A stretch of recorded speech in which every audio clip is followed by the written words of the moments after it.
नमस्ते दोस्तों। तो आप समझ ही गए होंगे ये मेरा आखिरी दिन था यहाँ हनोई में और मैं अभी हूँ हनोई हवाई अड्डे पे।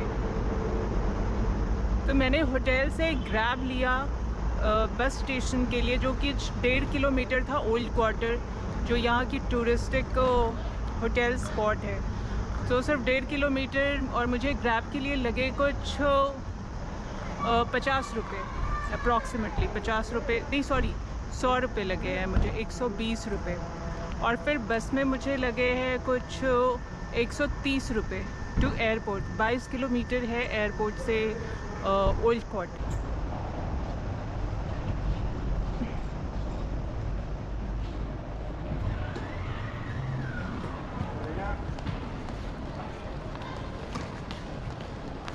जो सबसे इम्पॉर्टेंट बात है, मैं अब उसके बारे में बात करने वाली हूँ कि मेरी ये ट्रिप मुझे कितने में पड़ी ओवरऑल।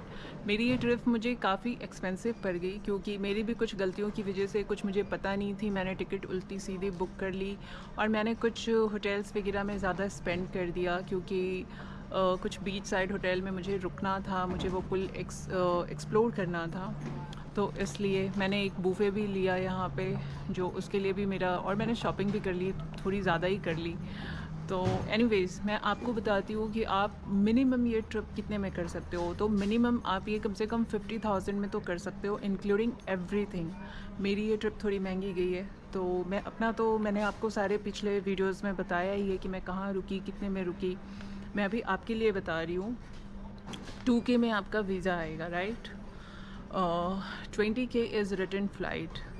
और अगर आप इंटरनल लाइक होची मी से आप दनांग जाते हो और दनांग से फिर आप होनई जाते हो, तो 1600 आपको ट्रेन का जाएगा।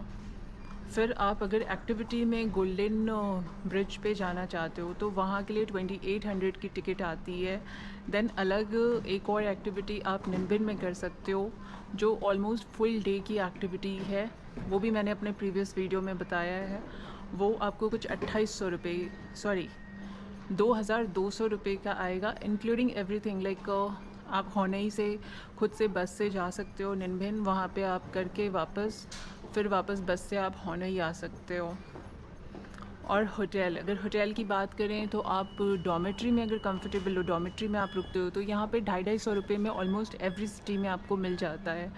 तो 250-250 रुपये में अगर आप 10 दिन भी रुकते हो तो 1800-1900, इससे ज़्यादा नहीं जाएंगे।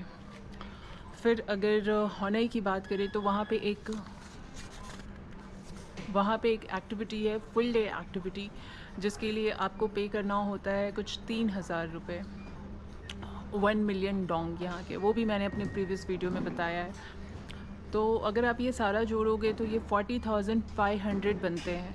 अलग से आप और 10,000 भी पकड़ लो कि आपने डेली वो खाना खाने का और ये सब किया। अगर आप उसमें भी सस्ती जगह ढूंढ के खाते हो तो, और आप यहाँ पे स्कूटी भी ये कर सकते हो, रेंट कर सकते हो। स्कूटी के लिए रेंट है 450 रुपये। पेट्रोल अगर आप डलवाते हो तो दोनों मिला के 600 रुपये की आ जाती है। तो 50,000 में आप मिनिमम 10 दिन की ये ट्रिप आराम से कर सकते हो। अगर आप लग्जरी में जाना चाहते हो तो कोई लिमिट ही नहीं है, तो फिर आप कितने भी फूंक सकते हो। मेरी ये ट्रिप मैंने अभी तक कैलकुलेट नहीं किया है, मैं घर जाके ज़रूर कैलकुलेट करूँगी। मुझे ऐसा लगता है अप्रॉक्सीमेटली मैंने 70,000 मेरी इस ट्रिप में गई है, क्योंकि मैंने गलत सलत फ़्लाइट बुक कर ली थी, फ़्लाइट कैंसिल करनी पड़ी, उसमें मेरे पैसे वेस्ट हुए। होटल में ही मेरे 8-9 हज़ार गए, क्योंकि मैंने थोड़े अच्छे से ले लिए थे। एनीवेज़, तो बस कुछ नहीं, अभी मेरी फ़्लाइट है मुंबई के लिए और मेरे पास अभी बहुत टाइम था, तो मैंने सोचा मैं आपको ये ज़रूरी इन्फॉर्मेशन दे दूँ। 6:30 बजे अभी बज रहे हैं और 9 बजे की मेरी फ़्लाइट है। तो डायरेक्ट फ़्लाइट है मेरी वेज जेट की। इंडिगो की मैंने पहले देखी थी तो वो वाया कोलकाता थी, और उसमें मुझे टोटल लग रहे थे 8 से 10 घंटे, तो मैंने वो कैंसिल करके ये वेज जेट की ली है। वेज जेट की आप जब भी फ़्लाइट लेते हो आप ऑनलाइन ही ये कर लिया करो, लगेज के लिए पे कर लिया करो, क्योंकि एयरपोर्ट पे थोड़ा ज़्यादा चार्ज है। और हाँ, अभी इंडियन गवर्नमेंट की एक नई ये आई है कि अगर आप कुछ सिलेक्टेड कंट्रीज़ से जा रहे हो तो आपको एयर सुविधा करके ऑनलाइन एक उनकी वेबसाइट पे जाके आपको क्लियरेंस करना होता है कि अपनी हेल्थ क्लियरेंस करनी होती है। ये मुझे अभी एयरपोर्ट पे पता चला, तो मैंने स्कैनर से अभी ले लिया है, मैं अभी कर दूँगी। वो आप मुंबई पहुँच के, सॉरी आप जहाँ भी इंडिया में ट्रैवल कर रहे हो आप वहाँ पहुँच के भी आप वो कर सकते हो, पर मैं सोच रही हूँ अभी बैठे बैठे मैं कर ही लूँ। तो ठीक है, मैं अभी थोड़ा ये एयरपोर्ट एक्सप्लोर करती हूँ। काफ़ी बड़ा नहीं है, छोटा ही एयरपोर्ट है और काफ़ी साइलेंट है। लाइक हो ची मिन्ह की तरह तो बिल्कुल ही नहीं है क्राउडेड। तो मैं अभी थोड़ा देखती हूँ, कुछ खाऊंगी और फिर फ़्लाइट में जाऊंगी। तो अभी मैंने जब पर्स में हाथ डाला तो मैंने नोटिस किया कि मेरे पास कुछ 1,30,35,000 डोंग पड़े रह गए, अप्रॉक्सीमेटली 400-500 रुपये। मैंने सोचा इंडिया ले जाके ये किसी काम का नहीं है, तो मैं यहीं पे एक्सचेंज करवा लूँ। तो मैंने एक्सचेंज करवाया। एयरपोर्ट पे तो बहुत ही घटिया रेट मिलता है, आपको भी पता है। मुझे कुछ मिले हैं $4। ठीक है, इंडिया ले जाके वो सिर्फ बहुत ही कुछ नहीं मिलने वाला था, तो $4 भी ठीक है।